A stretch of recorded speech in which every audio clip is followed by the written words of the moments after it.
Hey, everybody. Welcome to a podcast hosted by me. And I'm excited to be talking to Charles Baker. Hi, Charles. Hi, how you doing? I'm good. I'm good. Thanks for talking to me. I am just absolutely in love with the pit right now. And I know a lot of people must be telling you the same thing, huh? Yeah, a lot of people are in love with the pit right now. I'm in love with the pit right now too. It's a great show. I guess so. I've been watching since the very beginning, and we'll talk a little bit more about your introduction into season 2. But I wanted to first get to know you because I heard a rumor that you have some ties to the New England area. Is that true?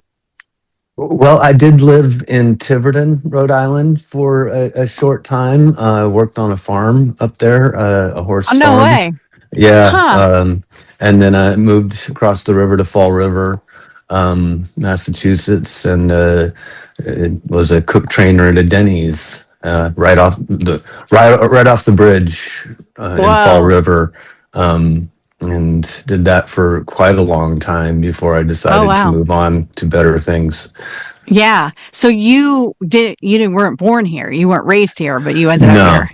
No, No, I was born in DC, Washington, DC, and I traveled all around the world. I actually had a girlfriend whose family was in Tiverton, and she decided she wanted to move up there, and I had never been to that part of the country, so I went, "Hey, let's try it," and so I Yeah. did, and it was a really bad idea, but I enjoyed the area for what it was. Yeah. Yeah. I mean, you got to accept the location. Sometimes the situation in your own private life is a little different sometimes. That's a different thing. Yeah, Yes. Yes. I've been there, done that myself as well. So, we all make anything, mistakes.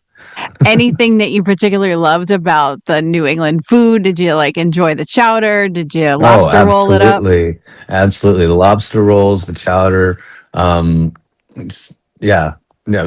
You named it. And what was it? Ice milk? Is that the, Yeah. Yep. yeah. Yep. Yeah. Got the awful awfuls at Newport Creamery, right? Yes. Yes. All right. So did you always want to be an actor? In a way, yeah. I never believed I could be or it took me a long time to believe that I could be an actor. I didn't have a lot of positive influences in my childhood. I had an older brother who did live theater, and he came out to LA when I was like 18 to try his hand at film and television, but he only gave it like a year before he gave up and went on to become a criminal and then a drug Wow. counselor. He ended up getting Wow. clean. He became a drug counselor and then later became a lawyer before he passed away. And so Oh, wow. he was a big influence on that. Yeah. Unfortunately, I by the time I got enough recognition, he had passed away, and so he didn't Mm, really get to see the full gamut of what I ended up doing, and I think he would have been yeah. the most proud. You know what? I think sometimes you'll hear people say that they do know. So if that brings you any comfort, that he's still Yeah. watching you in some way. Yeah, yeah. I like to think that every now and then Yeah. he's checking in and going right Yeah. on. Good job. I, I Or agree. like, one of the two. Either way, fine with me as long as he Right. notices. Right. I hear you. So there's a meme going around, and you probably saw it, and said, I was today years old when I found out that Digby was Skinny Pete from Breaking Bad. And that must make you laugh.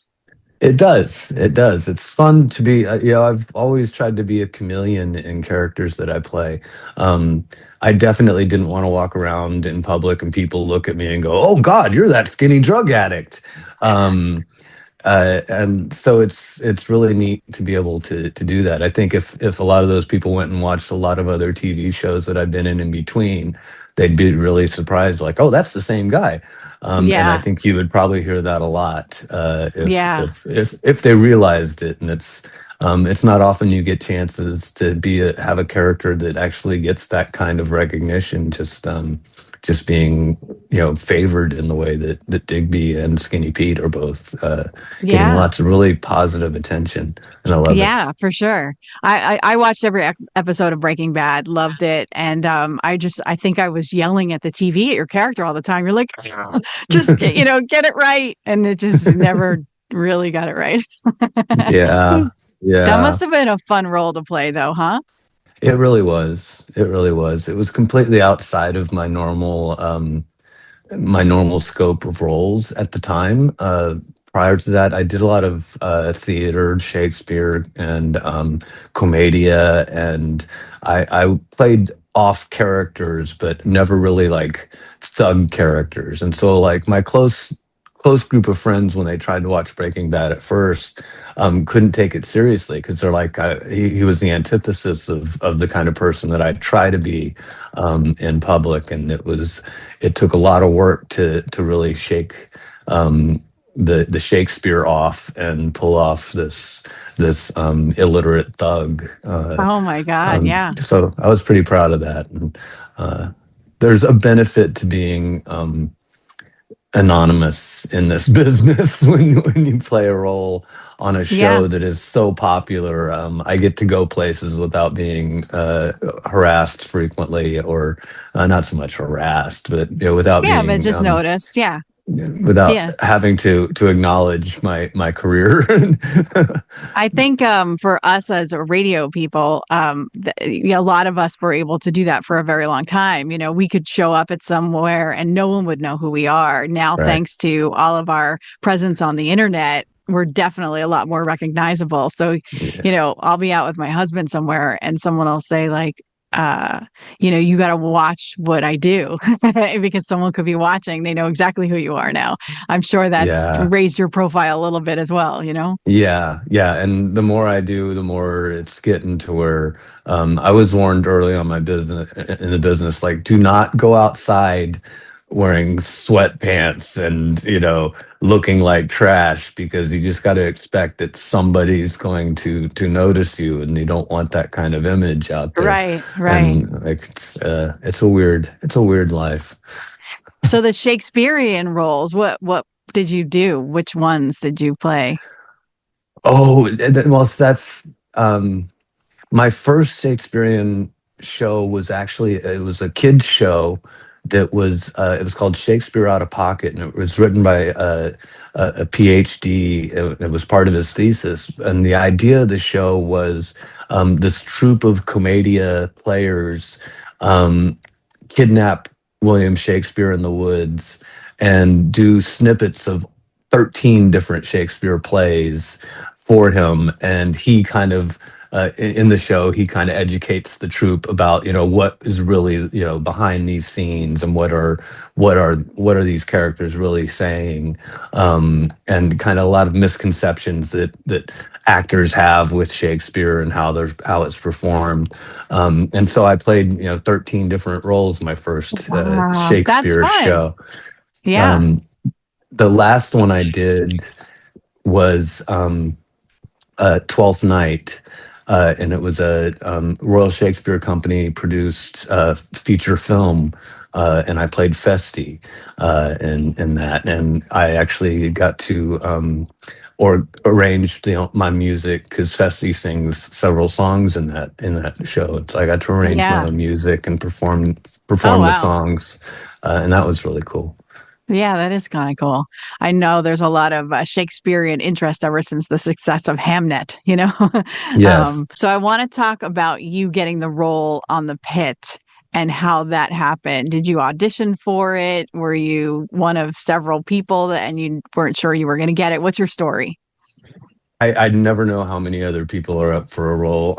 Okay. They say there's typically anywhere from 3 to 5,000 people originally, submitted for any role like that, and then it's kind of broken down. Uh, I Now, with the way we do it, we do self tapes at home. You just get sent a script and said, "Hey, do this," and you do it, and you just hope for the best. So I didn't get to see who else or how many other people got to audition for it. I think I had an edge on it because I had been playing roles in smaller projects and short films where they wanted me to grow my hair out and wanted to become shaggy, and I just it kept getting shaggier and longer. And every time I thought, "Oh, I'm going to get it cut," I'd get another little part where like, "No, we love it like that. Let's keep it like that." Um, and then it just got like to a point where I was like, I really need to get a haircut. And I tried to make an appointment, but my hairstylist was on vacation for 3 weeks, and so I was like, okay, once she's back in 3 weeks, I'll get a nice little haircut. And Right. then I got the audition for the pit, and they were like, we need you to be as long as scraggly as possible, and if you get the part, you cannot cut your hair until we're ready for you to cut your hair, and we'll do that for you. And are you willing to do that? And I went, absolutely. So I spent a long time with just really long, scraggly hair. Uh, Yeah. um, and I think it might have helped give me an edge for the role because they didn't have to put a lot of extra money into at first Yeah. into creating a look for me. Yeah. Um, I mean, you definitely sat in the makeup chair for a while, though, without a doubt, right? yes, yes. Yeah. And it's interesting because the show is shot in it's shot in order. We shoot it like from beginning to end, but we had to shoot some exterior shots and some scenes in Pittsburgh, and it had to look like it was in summer in Pittsburgh. And so somewhere around while we were shooting episode 7, we took a break and jumped to Pittsburgh to shoot the finale. And in the finale, I don't know when this is going to air, but you've seen in episode 13, I get my hair cut and shaved, and they needed me to maintain that look, and so we did that. We cut that my hair at episode 7 was really when we got the haircut. So I had to spend the rest of the season from for 7, 8, 9, 10, 11, and 12 actually wearing a wig and a fake Oh, goatee. wow. Yeah. Yeah. Yeah. Um, Before we got back into the episode 13 scene. How interesting. Um, Yeah. and it's interesting in the beginning of episode 13, the first time you see me, I'm actually wearing a wig and a fake beard. But then they come back and they do the shave and a haircut. That was actually my hair Wow. and facial hair that they cut and shaved. But we shot that scene, just that one scene several months earlier, just for that moment so that we Gotcha. could go on. So yeah, it was really interesting because they managed to make this really like completely realistic looking wig and goatee for me that even most of the cast wasn't aware that I was wearing a wig for half the season. Yeah, that's kind of cool. I mean, but the continuity is so important. And I'm sure they took pictures of you to make sure that they got it right and all that stuff. Yes, yes. Yeah. So I have to tell you, so I have a really good friend. Her name is Julie, and she's an ER nurse. And she, we'll get together over a couple drinks and she'll tell me stories about the people that she encounters all the time. And she's always told me about this one guy who's, a homeless guy, and he'd come in and he'd be just filthy, and they'd be like, "Hey, there you are again. Okay, let's go, and we'll clean you up." And it's a regular story for her. So when you showed up in season 2, I went, "Oh my God, this is I felt like they had called my friend. I said, "This Right. is him. This is the guy that Julie's been talking about." And Yeah. the care that they gave you, and as the season progressed, and how people were invested in your story and wanted so much to have all these people fighting for you and wanting you to win. That must be incredible for you as an actor to experience. It really is. It really is. I don't like playing like crummy kind of people, as pardon my language, because you kind of have to take on that personality for a while, and to be able to play somebody who is just so kind and humble and um, caring. Just it felt good, and Yeah. And just really a I guy love that's it. down on his luck, right? He's just really Yeah, down on his luck. And unfortunate circumstances have led him to where he is now. And then, you want him yeah, to win. You want him to go home to that house and be accepted by his daughter and all right. that stuff. Yeah. Yeah, yeah. It's um yeah, it's a regular kind of thing for me. I noticed playing roles in shows that are kind of an indictment on the American healthcare system, and Yeah. that's uh, mental health is one of the driving factors in a lot of the problems we have in this society. I mean, between homelessness and danger on the streets and all kinds of tragedies could be avoided had we not given up on the mentally ill and turned it into a more punitive state as opposed to a palliative care state Mm. of mind. And I think we need to go back to taking care of uh, the people who are severely mentally ill and providing resources for them that is acceptable and is accessible for people who don't have a trust fund or a rich family to take care of them and provide for them like that. So, Yeah, um, I mean, I was telling you before this that like I've got two kids in college and I'm one step away from like if I lost my job that mhm. we would be in a terrible situation, you know? Yeah, And so you yeah, could see how it could happen to someone too with just not even adding the mental illness part into it. yeah. Yeah, and there's a meme that's nobody's just one bad day away from becoming a billionaire, but everybody in this country is just one financial problem away from becoming a Digby. Um, and that's the sad truth of this country right now. And Yeah. what took me a while and what was really great with the pit was it helped me realize that it's not the medical professionals that are the problem. It's the medical industry that is mostly lawyers and accountants and people who have nothing to do with caring for human beings that are completely destroying the system in this country right now. Mm. And they need to get their hands untied and be able to actually care for people in the way that they want to. And we have the resources to do it. We just keep spending them on the wrong things. Um, I think so, what a lot of people were commenting on too was just the compassion that Dana gave you in that haircut scene and just I think that's going to resonate with some people for a long time. Was Digby meant to be a character that would last through the season, or was it something where they said, "All right, we're gonna keep him around"? Do you know I do know I was supposed to be there for season two the entire from time? Okay, beginning to end. I didn't know what I was going to be doing the whole time, but okay, my audition scene was the haircut scene that happens in episode 13. So I knew that was coming, and because of the maggots, just the hospital protocol, because the maggots on his, they had to keep him there for the day just to make sure there was no other effects from that infection that could have occurred had he not gotten the yeah. care when he did.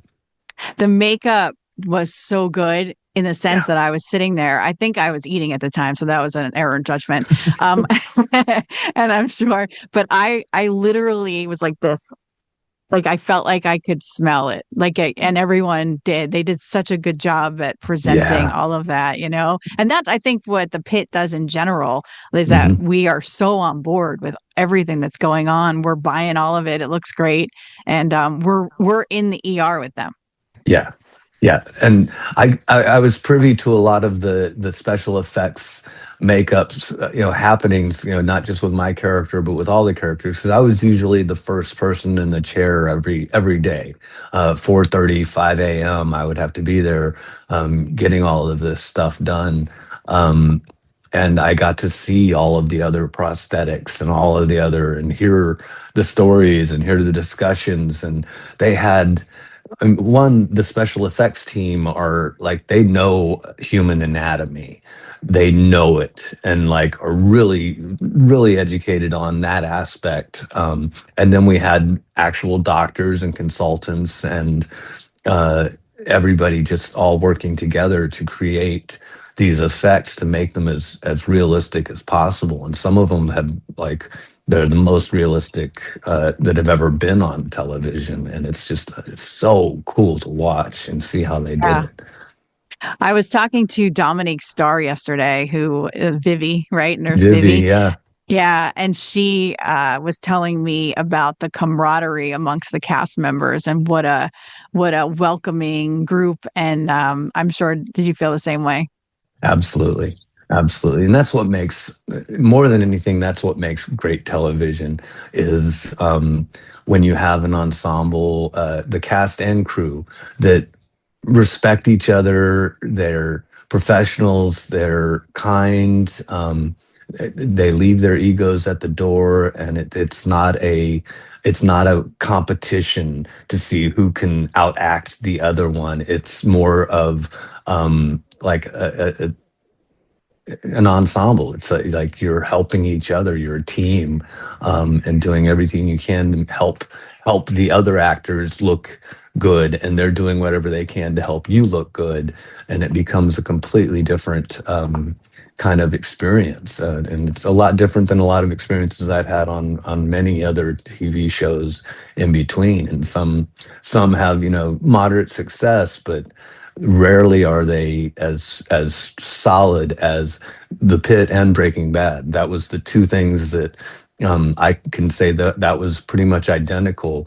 Was just the love and the passion for the project and for the people that they're working for. The last thing anybody wants to do is let Noah Wiley down, because he wouldn't let you down, and Yeah. you knew that. You could tell from the moment you were there that they were there for you, and from the smallest role to the largest role, everybody was treated with kindness and dignity and love, and it was a beautiful thing. That's awesome. I love it. Is there anything that you're allowed to tell me about the finale that airs tomorrow night? It's really good. I can tell you that. All Um, right. yeah, no, I'm really excited to see it because I'm seeing a lot of speculation from people about what they think is happening and what has happened, and I just love watching it. Going, nope, nope, you have But, no idea. Nope, nobody yeah. suspects. Nobody All right. suspects. Um, Okay. I have a theory. I'm going to say it right? here and then we can I think that you have a big role in helping Dr. Robbie. I don't know. Yeah. It might be, but I'm not sure. Um, Completely. I think Duke. I think Duke has a lot to do with that too. Yeah, I Uh, agree. I think it's going to take a village, and I just think that you're part of it. That's all. So I there, hope I so. I said it. think if anything, it's more of a passing kind of. It's not a direct interaction that does it. I think it might be a lead by example kind of thing that Okay. maybe Yeah. he could pick up Yeah. from Digby. So hopefully, yeah. But we'll see. Awesome. I I don't get know. to see the final until until it comes out. So So so where are you watching it tomorrow night?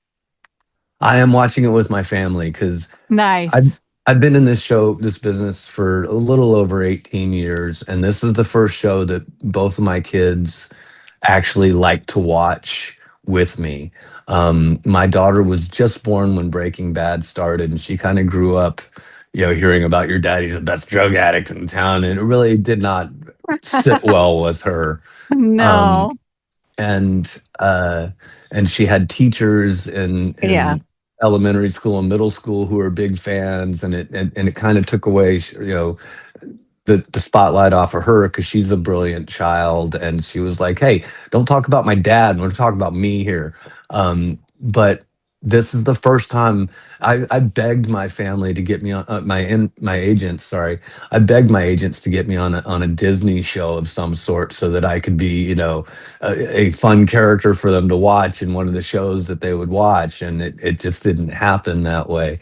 And for them to like really be into this show and um instead of sitting at the dinner table every Thursday and we do like you did, we sit down with with dinner and watch this gruesome medical Yeah. drama um all together, and like we all do it together, and it's my favorite thing in the world to be able to Aw. do that, and um to be a part of a show that, like I said, all of everybody enjoys is just Yeah. it's my dream job. Like is more than money, more than location, more than anything. The fact that I can watch it with my family and be proud of what I'm doing on there is just it's it means so much to me. Yeah. Well, I think you just enhanced my viewing experience tomorrow night, Oh, knowing that you're going to be doing that with your family. That's awesome. yeah. Yeah. That's really cool. All right. So what's next? Where are we going to see you next? Gosh, you never know. A movie that I we shot a while ago finally got through post production. It's called You Can't Win. It's on Amazon Prime right now. Oh, yeah, yeah, yeah. Um, really good movie. Michael Pitt, who Yes. is known for Boardwalk Empire. Um, an amazing cast of people whose names just went boom, nope, not anymore. Jeremy Allen White, he's like a teenager in this movie. He has a small part in it too, and From it's, I mean, Succession. Yep. yeah, Yeah. it's just amazing. It's a really beautiful movie based on a true story. I play a character that, again, if anybody watches it, they're going to be like, "Who's that guy?" And then when they find out that it's me, they're going to be like, "No way!" And I was hoping that was going to happen a long time ago, but it finally happened now. And then I have a short film that I'm in that's hitting the film festival circuit right now called The Last Fry, directed by a young guy named Sam Zarin, which is now on YouTube. It's The Last Fry. It's actually a really funny and kind of sad story, but Okay. it's a great little combo. It's bittersweet kind of story. Um, I made my own short film that is currently going around in film festivals right now. Haven't been accepted to any yet, but I just started, and it's called The Ghosts of You, which trailer's on my Instagram. Oh, great. If anybody wants to check out the trailer for that, I can't post the whole video yet until I get through some film festivals because of their rules. But and just waiting for the next big thing. It's really like Awesome. I've gotten a little spoiled now. I'm like, well, is it going to be the best thing on television? And they're like, well, like, obviously not. And like, well, then I'll wait until the next best thing on television because There that's you what I want go. to. That's what I like to do. That's awesome. Well, I wish you tons of success. And Thank you. again, I love your character in the pit, and you did such a great job. And by the way, you have like the most amazing color eyes. I'm just Oh, like, thank you. yeah, so Thank you very beautiful. much, Heather. You're I welcome. appreciate that. I Yeah, got them no from my problem. mom. There you go. Oh. All right. Thank you so much, Charles Baker. Thank you, Heather. Have a wonderful day.